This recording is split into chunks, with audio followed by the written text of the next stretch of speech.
Just days before their suicide, on April 30th, 1945, Adolf Hitler and Eva Braun completed the destruction of all their archives. Hitler wanted to leave nothing behind.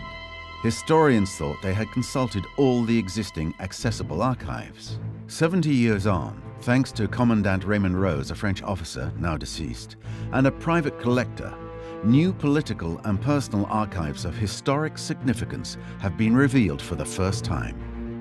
These unique documents now bring into much clearer focus certain crucial moments in Hitler's last days. What was the atmosphere in the bunker? Did the Führer still hold out hope of a military reversal? Is there any physical evidence of the affair between Hitler and Eva Braun? When exactly did he and his companion decide to commit suicide? Did Goering really intend to seize power in the final days of the Reich?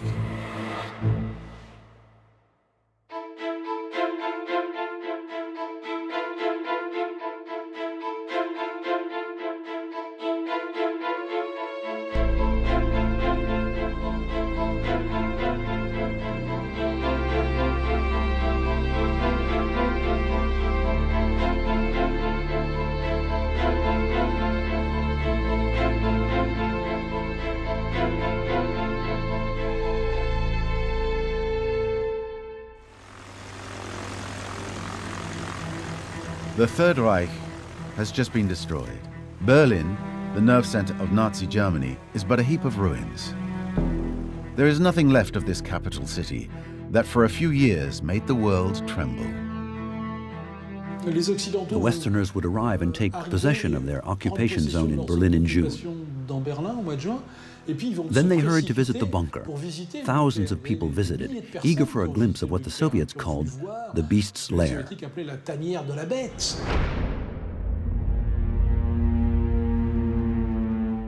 Everyone wanted to see where Hitler died.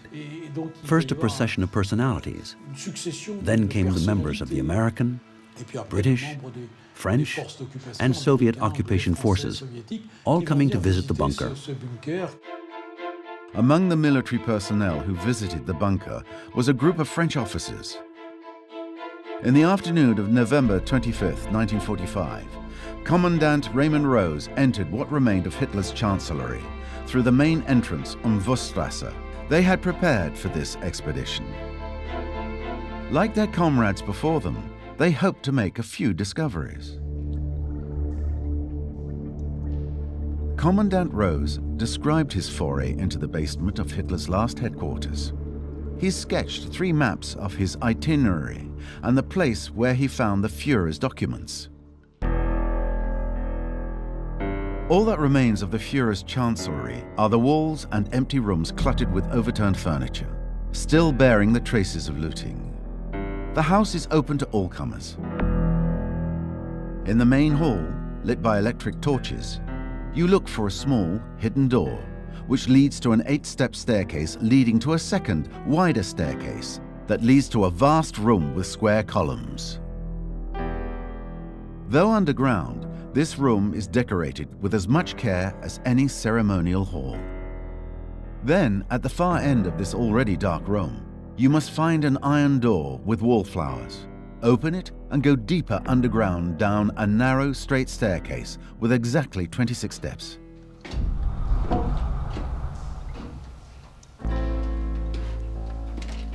There you can see a horrible mess of upturned chairs and tables, candle wax, traces of a fire whose ambition was stifled. The floor is covered by an incredible mass of papers of all kinds. Administrative letters, ledgers, notebooks leafed through by hands that for 7 months had been searching frantically for the secret that good fortune had turned over to me. In the most remote room, I found the documents that established that Hitler wanted to remain, whatever happened, master against all odds, even despite the events. The small French group made a major historical discovery without really realizing it. But more than 70 years later, a French collector, an enthusiast for this dark page of history, acquired Commandant Raymond Rose's documents. At one point, he picked up the documents which were on a wardrobe and brought them back. I'd say it was just after that we realized the historical significance of these documents, so he asked for permission to keep them, which was granted. And he kept these documents all his life. I don't think he had the benefit of historical hindsight. To him, it was a much more emotional act, because in a way, he was an actor in history. To understand the incalculable significance of the historic documents, we must revisit the story of the final days of Adolf Hitler. Mid-April, with the Red Army no more than 100 kilometers from Berlin, the remnants of the German divisions, around 500,000 men and 900 tanks, were retreating before the Russian steamroller. Across 200 kilometers, the front was yielding. The Reich was on its knees, and the Allied bombers were battering Berlin.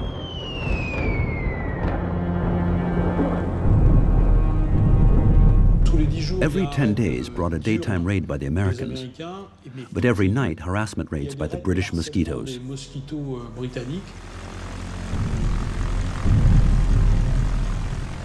This meant the people were constantly under staircases and in cellars, busy taking refuge in the shelters, Hitler like the other 3 million Berliners.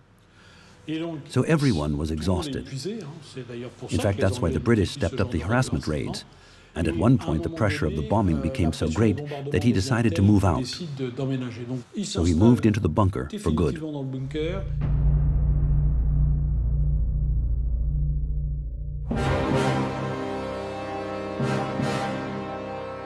For the desperate Germans, the wait for the final act of the tragedy seemed interminable. The radio aired the last live broadcast of the Berlin Philharmonic Orchestra, the finale of Richard Wagner's The Twilight of the Gods.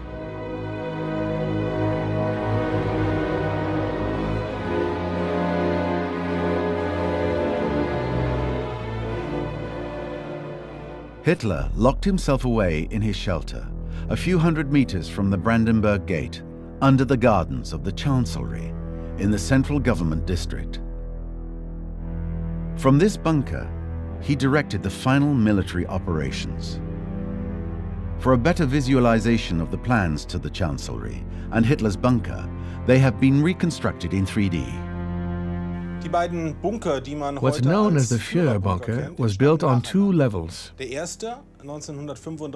first in 1936, under part of the Chancellery of the Reich. The second level was built in 1943 and 44, when it became clear that the ceiling thickness of 1.6 meters was not enough to resist the most powerful American and British bombs.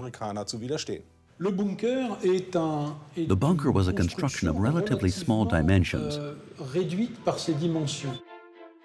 Living space had been sacrificed to robustness. It was an absolutely massive concrete formwork.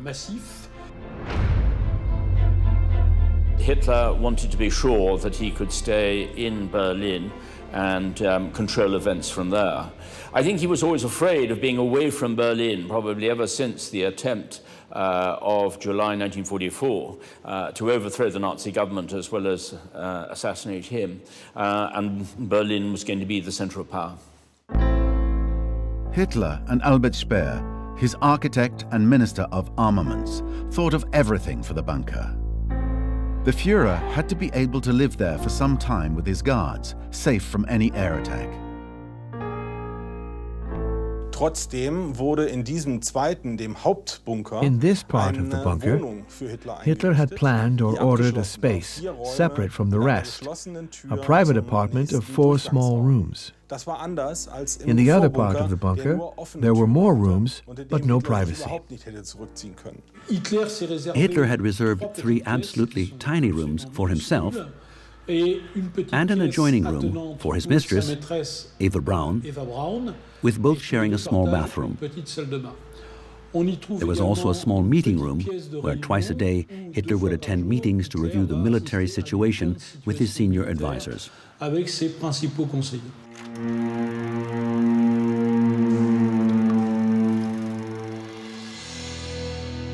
The bunker was a cellar buried 7 meters underground. Special adjustments were made for the comfort of Hitler and his entourage. There's obviously a gloomy atmosphere. The place itself is absolutely dismal. The concrete formwork bunker was situated on the water table of the river Spree, which flowed nearby. So it's a place that constantly oozes damp. The ground is pumped continuously, and it is cold. There is a mechanical ventilation system, and you can hear the fan all the time, and it gives you a headache. It is really a sordid place. In this setting, Hitler was not at his best. He issued contradictory orders. Dr. Morel, his physician, gave him a daily injection of glucose and vitamins, and he was taking a number of drugs. Any of the officers who saw Hitler at that particular time, and I've interviewed a number of them, were shaken when he returned to see what a state he was in. His hands were shaking, he looked absolutely white, he looked as if he was at least 10 to 15 years older than he really was. And so they were appalled, and they were also worried about his mental stability. You can see he was very run down, and actually in the advanced stages of Parkinson's disease. He was bent over, dragging his feet. He couldn't control his left arm, so he has to hold it with his right hand because of the spasmodic shaking. Hitler had a staff of around 30 to keep the bunker ticking over. He was served by his personal guards, the bunker technicians, and the communications personnel. What you have here is the final gathering of the Reich. In other words, Goebbels, who moved his family into the bunker, Bormann, the indispensable personal secretary, and the secretaries.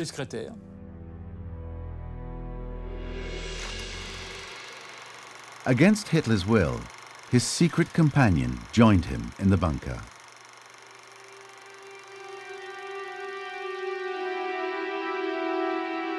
In the private collection we found were two extremely important letters from Eva Braun. Here are the originals. This is the first time they've been shown, her last two letters.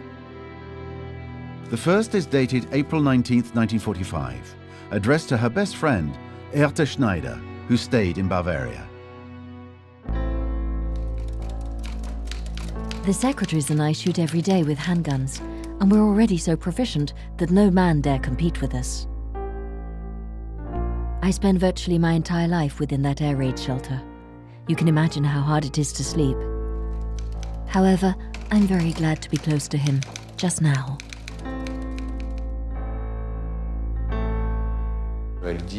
Finally, she says, I shall stay with him. And that's the tragedy of Eva Braun, being an extremely romantic little girl who was much younger than him and who, throughout the affair with Hitler, was scared of one thing only, losing him. In fact, she attempted suicide at the start of their relationship. Hitler got scared and kept her. So, for her, this in a way formalizes the relationship, the fact of showing that she will remain by his side till the end. This letter also gives us key information on Hitler's mood on the eve of his 56th birthday. This letter is very interesting in that it shows the atmosphere in the bunker. We can still see a glimmer of hope. Not a day goes by when I'm not begged to take refuge at the Berghof in Bavaria, but up to now, I've always won. Today, all communication is impossible. But I'm deeply convinced that everything will come right again, and he is more hopeful than ever. Yet at 3 o'clock on the morning of April the 20th, a mournful siren rang out. A siren that Berliners had not heard before. A signal to all that a new ordeal was about to begin. Red Army tanks had been sighted in the suburbs.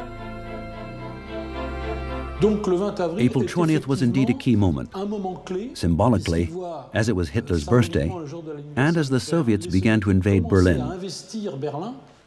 So the problem for Hitler was whether he should remain in the city or flee. From the 20th, it became a pressing problem as the threat of being surrounded increased and the last wall of troops collapsed.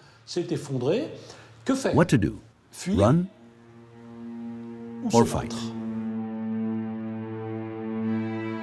At 3 o'clock in the afternoon that day, Hitler made his last trip outdoors. Atop the bunker steps in the Chancellery gardens, he received the birthday wishes of an SS delegation. Hitler received in particular a delegation of the Hitler Youth, the youngest reserves in his army. These were the children who were being sent into the front line to die defending Berlin.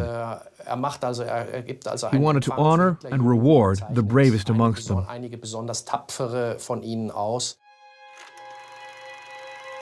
Hitler's left arm was seized by the sheikhs. He shook everyone's hand, patting the cheek of the young people he was sending to their death in the anti-tank units. The youngest was 11, the age that children change schools from junior to secondary. He's really small, around 1.4 meters, and he's in a Hitler Youth uniform. At 4 p.m., just before the military briefing, the Führer received birthday wishes from the senior officials of his party. Himmler, Ribbentrop, Bormann, Dönitz, Keitel, Jodl, Speer and Goering. All his faithful were there, offering congratulations.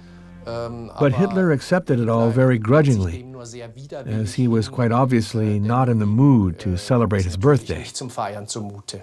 I think that the 20th of April in 1945 was probably one of the most grotesque birthday parties as anybody could ever imagine.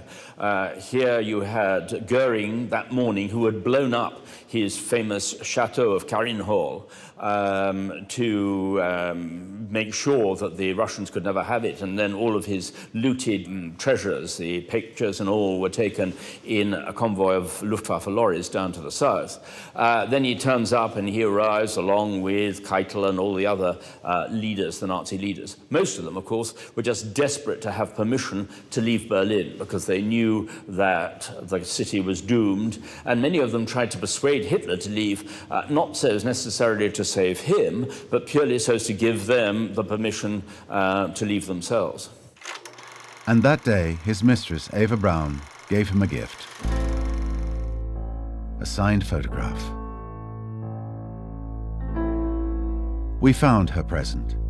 It's an exceptional piece, never revealed to the public, with a remarkable story attached. For years after the war, the photograph and its frame remained with Eva's sister, Gretel. Only when the Braun family disposed of it did a sharp-eyed amateur make the discovery. This dedication is the unique physical evidence of Eva Braun's love for Hitler. All other documents, like their personal correspondence, were destroyed in the final days of the war. She gives him a dedicated photograph of herself in a silver frame that in fact bears her monogram, a club that was designed by Albert Speer. The photo bears the following inscription: "To my Führer, from your faithful Eva." This is very revealing of Eva Braun's mentality and of what she's looking for, as she doesn't use his name, but rather "to my Führer," which implies a political importance, and more especially she uses the word faithful. It's a time when everyone is beginning to go on their own way, and she wants to mark her faithfulness to Adolf Hitler and the fact that she has returned. Hitler accepted the gift from she who had joined him during his darkest hours. He had turned Eva Braun into a state secret for the simple reason that he thought that he, the leader of the German people, could under no circumstances take a wife, as it would drive all the other women who wanted to be with him to despair. At the same time, he owed it to his country, to what he considered the notion of his country, not to take a wife, and that's why it had become an absolute secret. But he refused to seek refuge in the Alps, where the elite troops were posted. Everyone urged him to go to Bavaria, to the so-called Alpine fortress, where major fortifications and bunkers had been built in the Obersalzberg region. The German propaganda tried to convince the Allies they were setting up an Alpine hideaway, where the fanatical elements of the SS could hold out on the Allies for a long time yet. None of it existed. It was just a bluff. But it was propaganda that Eisenhower evidently believed, and it had a major military impact, as a large part of the American forces were sent south towards Munich and the Alps instead of heading east.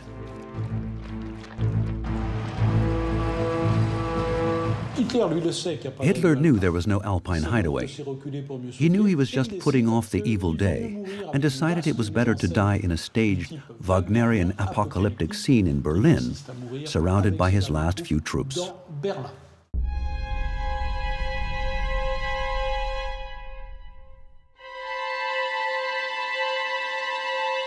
Speer had given him the idea, a very cinematic idea, that the Götterdämmerung in Berlin would be dramatic, while in Berchtesgaden it wouldn't have any of the same dramatic quality.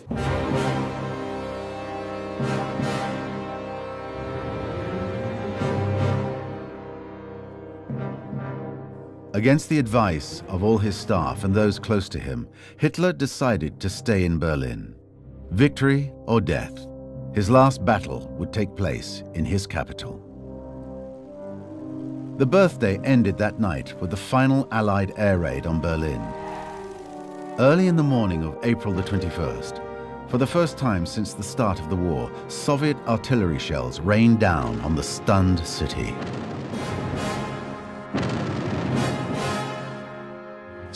This was the scenario that nobody had planned.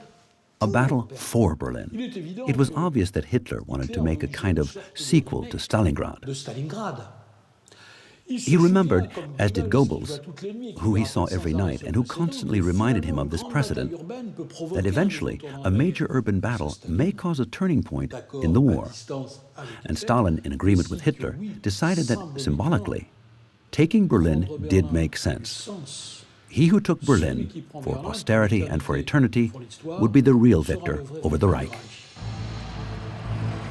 After the shelling, the various Soviet army units began to surround Berlin.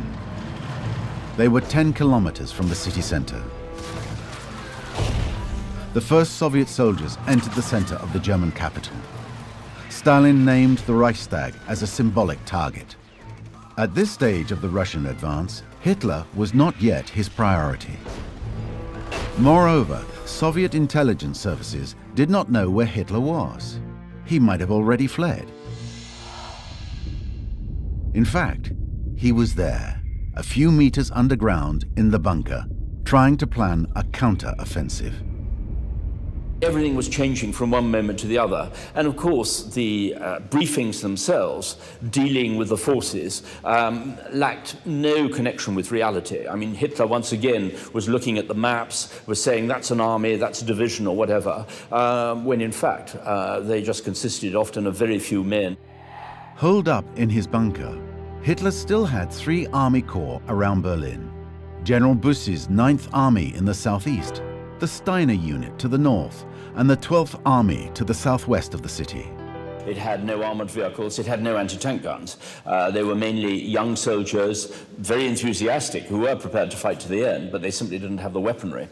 And the idea that somehow that the 12th Army could join up with the 9th Army coming from the east and make this sort of combined counterattack against the Russians was again typical of Hitler's fantasy. But Hitler continued giving orders as if these 3 forces could engineer some kind of concentric movement that allowed them to counter-surround the Soviet armies. No counter-offensive worked. The Germans were retreating in all areas. Hitler didn't understand why troops he was moving on a map weren't breaking through. That day, for the first time in ages, Hitler lost his composure in front of everyone. He threw a tantrum, shouting, "I give up, everything is lost, this is the end." That was when everyone around him realized he had no solution, no plan, no hope, and that everything really was lost.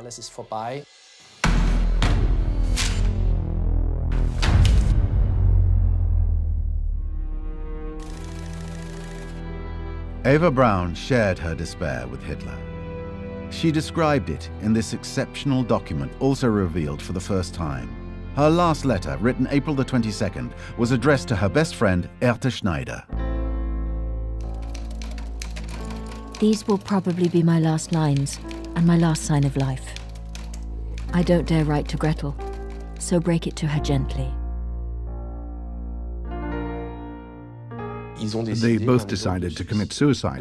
That was already very important, as Hitler didn't announce it to his entourage on April the 22nd. They would announce it later. In any case, she fully explained in the letter why both of them were set on suicide. I shall send you my jewelry and ask you to distribute it according to my will. I cannot describe to you what I feel and what I suffer personally for the Führer. I cannot understand how everything can just end in this way, but we cannot believe in any God. I fear that the end is nigh. I shall die as I have lived. Keep this letter to yourself until you hear of our fate. I know I'm asking a lot of you, but you are courageous.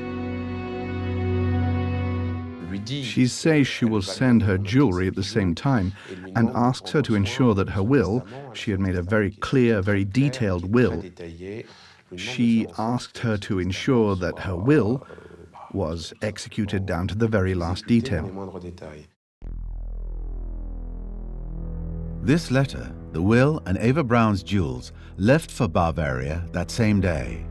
Meanwhile, on the evening of the 22nd, Hitler made a declaration to the members of his staff, which included Goering's representative. I'm handing over the reins now. It's over. My successor can see to it. Goering can do it. In 1939 and 1941, Marshal Goering had been appointed the potential successor by decree. But in order to be applied, the decrees required the Führer's signature to make them official. Hitler's words were reported to Goering, installed in Bavaria, where he had taken refuge with part of his staff and one of his advisors, Hans Lammers. Cautious, Goering, the heir apparent, was at first dubious. Is the Führer's decree naming me his successor in 1939 and again in 1941, is it still valid? Has he issued another since? And Lammers said, no, if there had been one, I'd have known, so it's still valid. So they examine it, he thinks about it, and he says, if the Führer did say that, and I'm the next in line, what do we do? Hermann Goering took time to think about it. He was torn between his delusions of grandeur and the prospect of committing a huge political mistake. He decided to sleep on it. In Berlin, the bombing continued. At dawn on April the 23rd, taking all kinds of risks, Albert Speer, architect and Hitler's Minister of Armaments, returned to the capital and was admitted to the bunker. Eva Braun was happy, thinking that now she'd managed to persuade the Führer to leave. She was sadly mistaken. Hitler made his fortune as an architect, gave him access to the highest offices of the state. But it took courage to come and bid farewell. Hitler gave him a fairly cool reception, but understood. Hitler wasn't stupid. He could see everyone around him was bailing out. Albert Speer bade farewell to the man he admired, but also had a confession to make of his own disobedience. Speer had not applied Hitler's terrible order requiring the total destruction of the Reich infrastructures before the Red Army and the Allies arrived. Speer was deeply hurt that Hitler didn't at least show him a little bit more affection or interest, and didn't even show any interest when he confessed to virtually an act of treason. And here we find, in this final moment, an echo of the special relationship between the two men. Speer wanted to tell him. At the same time, he wanted to see, one last time, the man about whom he felt very strongly.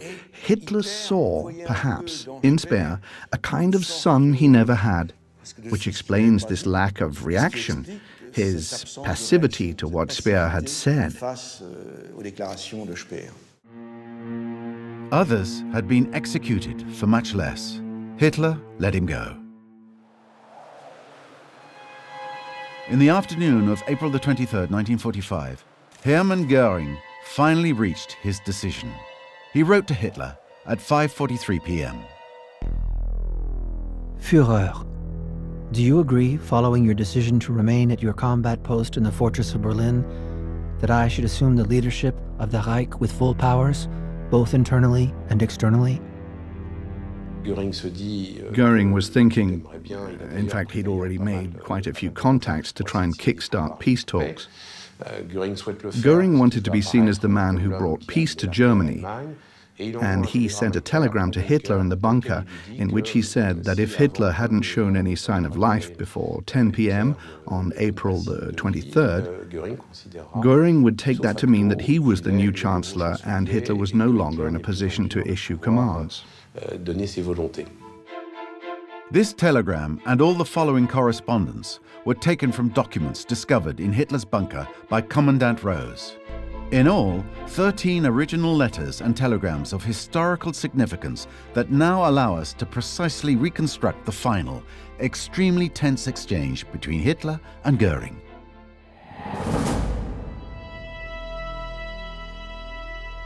And then he sent a second telegram, this time to Ribbentrop, and probably Kettle too, saying, if the Führer doesn't answer, come and join me in Berchtesgaden, which means I'm taking over.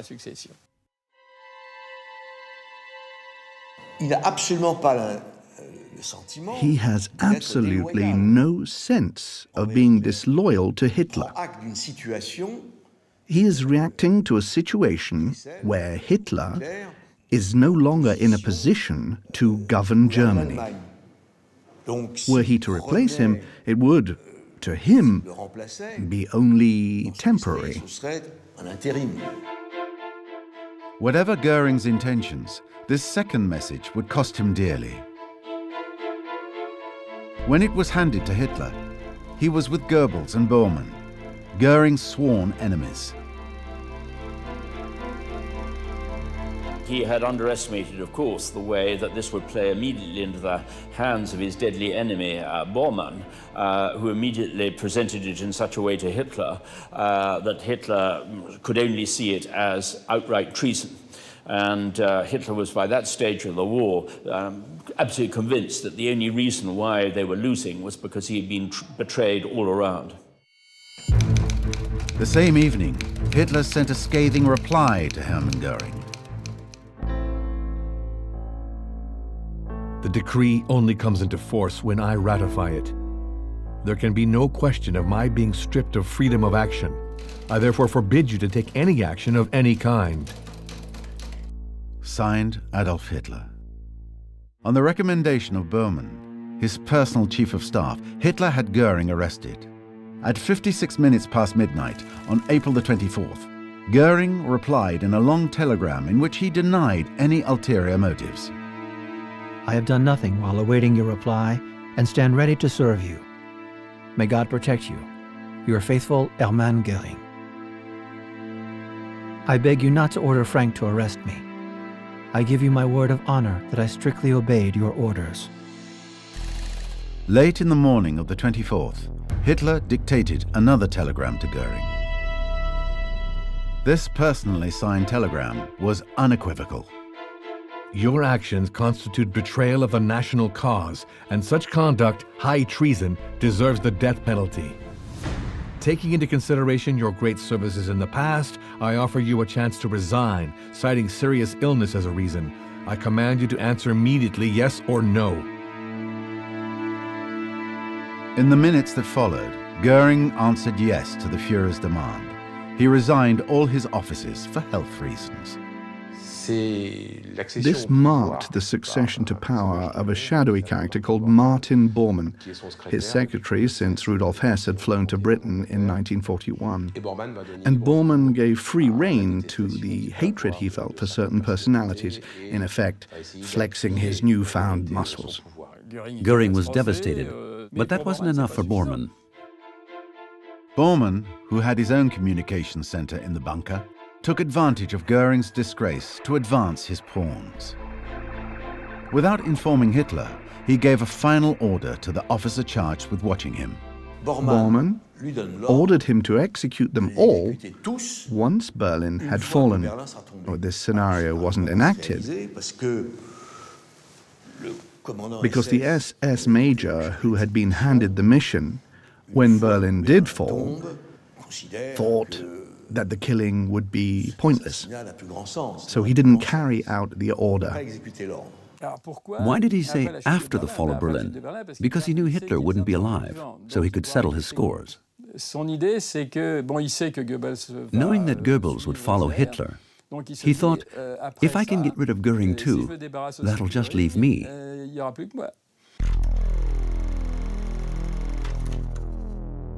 Hitler was unaware of what was going on behind his back, and to humiliate Goering even more, he stripped him of his last powers. On April the 25th, he dictated his last message to Goering, to his assistant. In light of your unfaithful attitude to the German people, to myself, and to the measures envisaged, I cast you out of the party. Personally signed by Adolf Hitler. That day, he also ordered the destruction of all his personal archives.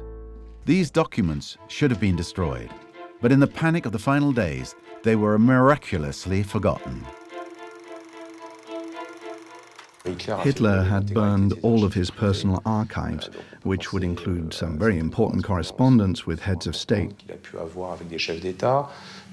He also burned all the military memos. And he asked his adjutant, Julius Schaub, to leave the bunker, go to Munich, and burn the archives in his apartment and burn his archives in Berchtesgaden, which Schaub duly did. There's a concern, rather like Goebbels, a concern for his posterity.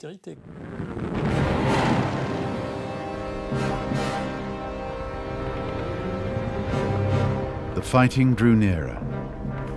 Hour by hour, the Soviet troops advanced.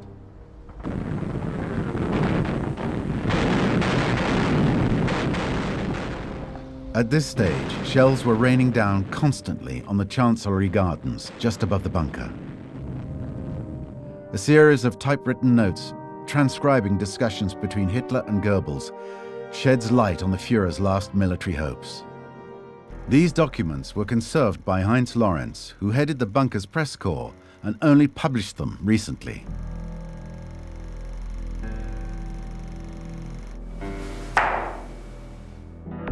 I can carry off a victory here in Berlin.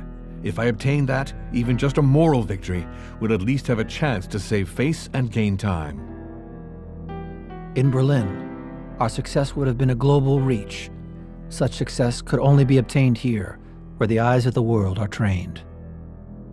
A reversal is only possible if I manage to impede the Bolshevik colossus.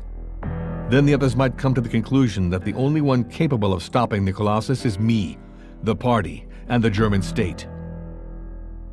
All these Soviet armies were concentrically advancing towards the Reichstag and the Chancellery, not very far away.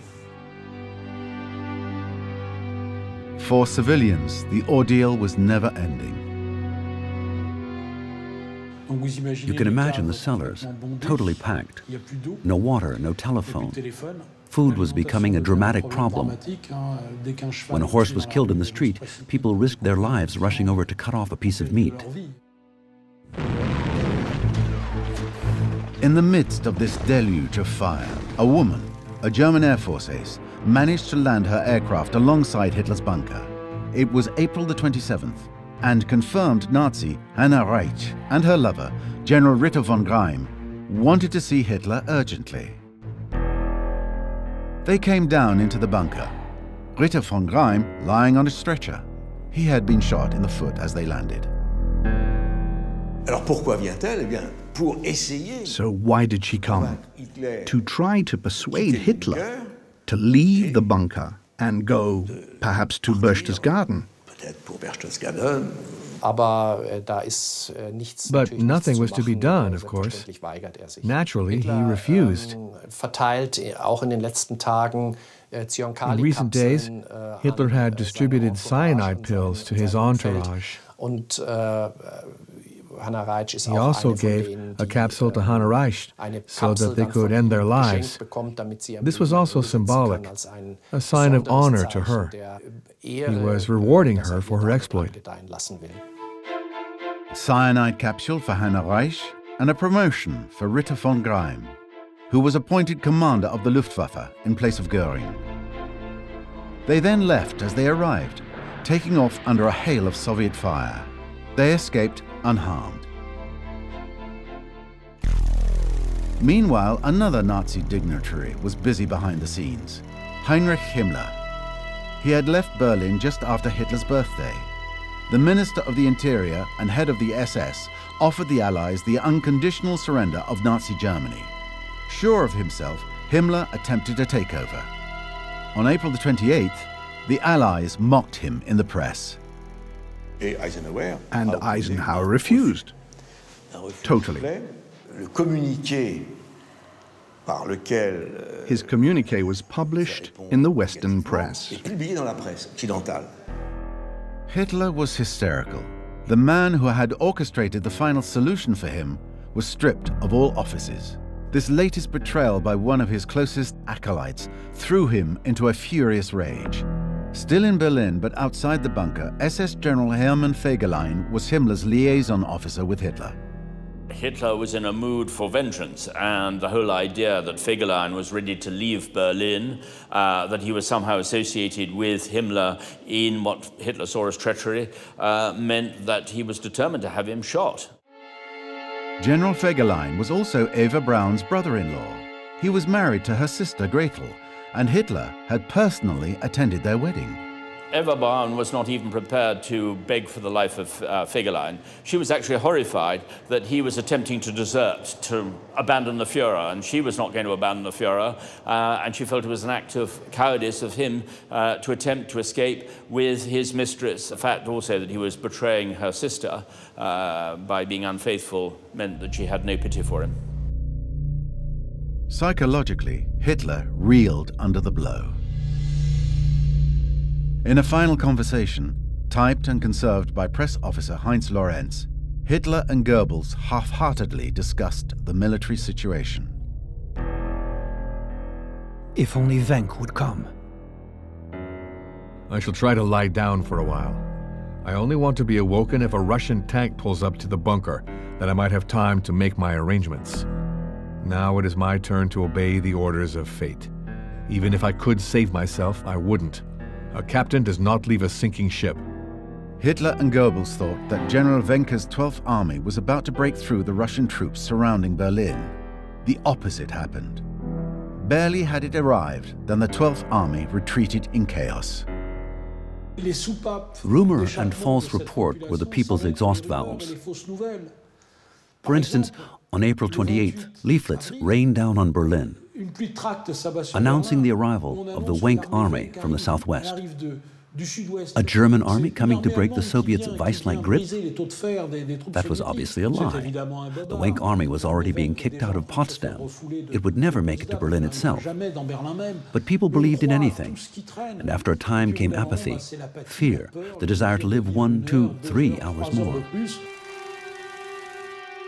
April the 29th, 1945, at 1 o'clock in the morning, Adolf Hitler married Eva Braun, his mistress for 13 years.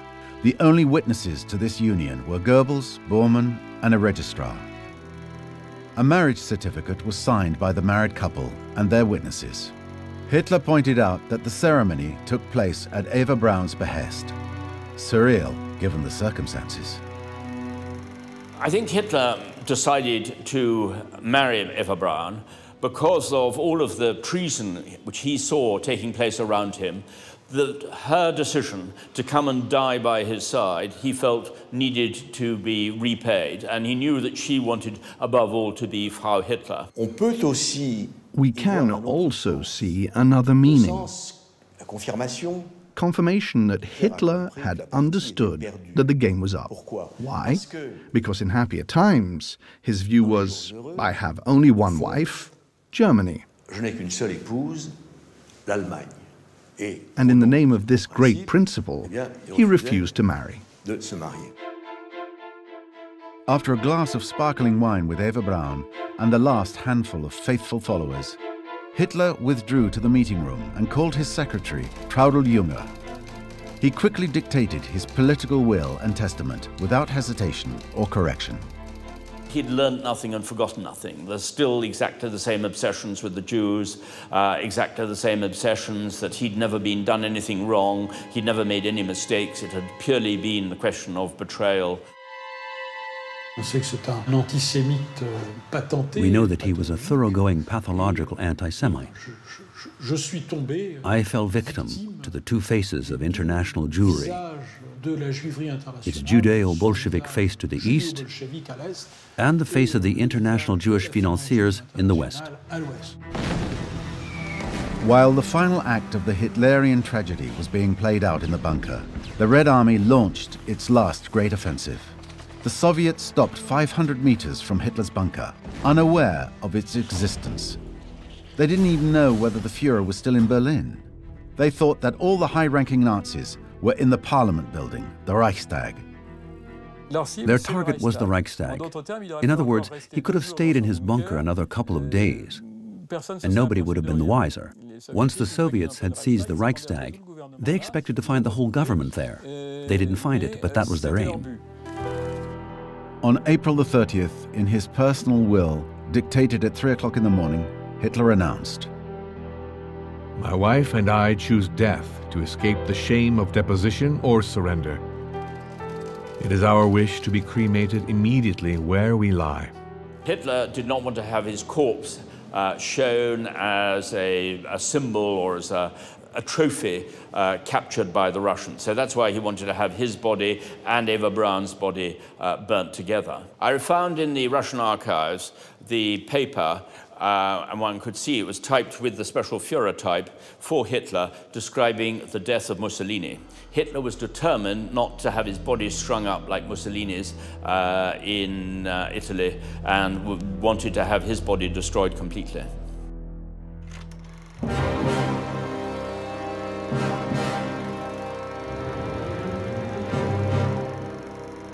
Early in the afternoon of April the 30th, 1945, after poisoning his dog Blondie, Hitler said farewell to all his staff. He advised his assistants to head west and urged his officers to continue the fight. Hitler and Eva Braun withdrew to their rooms at 3 p.m.